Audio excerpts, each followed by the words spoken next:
वह भी बुद्ध से ईर्ष्या करते थे। सभा का आयोजन राजा के महल में हुआ था, इसीलिए राजा के सभी मुख्य लोग उस सभा में उपस्थित हुए थे। बुद्ध सभा में जाने से पहले ही जानते थे कि सभा में उनके विरुद्ध कोई न कोई षड्यंत्र अवश्य रचा जाएगा।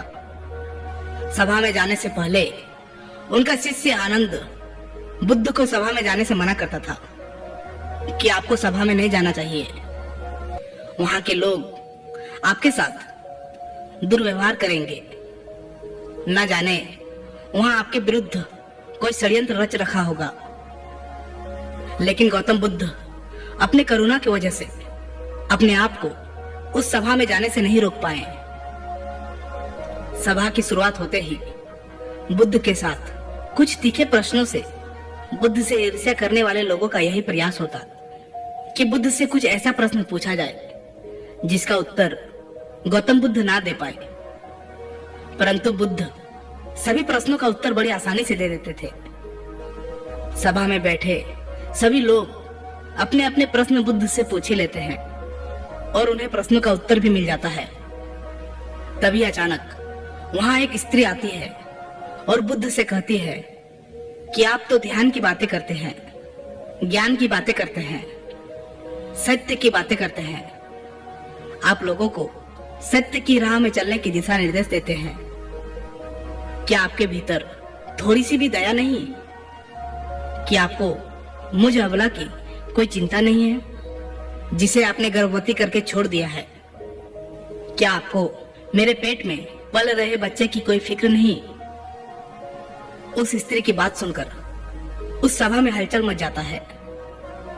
लोग एक दूसरे से बातें करने लगते हैं। उस सभा में बैठे हर एक व्यक्ति खड़ा हो जाता है और कहता है कि औरत के सौंदर्य के आगे बड़े बड़े ज्ञानी भी अपने घुटने टेक देते हैं, तो फिर यह बुद्ध क्या चीज है?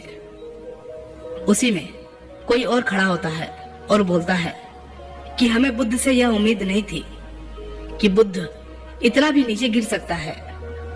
इसी तरह सभी के सभी लोग खड़े होकर बुद्ध को भला बुरा कहते हैं, बिना सत्य को जाने ही कि सत्य क्या है बुद्ध को भला बुरा कहने लगते हैं। जब सभी लोग अपने मन की भड़ास निकाल लेते हैं तब राजा कहता है कि बुद्ध आप अपने सफाई में क्या कहना चाहोगे? और वह राजा भी बुद्ध से ईर्ष्या करता था। वे चाहते थे कि कैसे भी बुद्ध बदनाम हो जाए।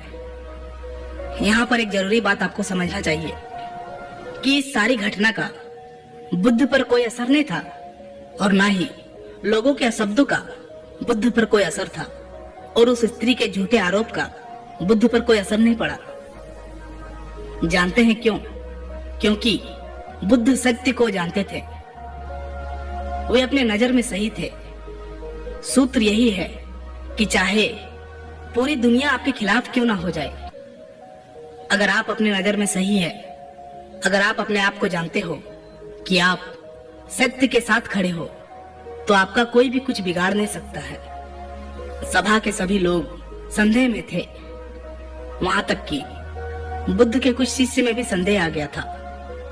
लेकिन बुद्ध जानते थे कि वह क्या है, इसीलिए उनके चेहरे पर थोड़ा सा भी बदलाव नहीं था।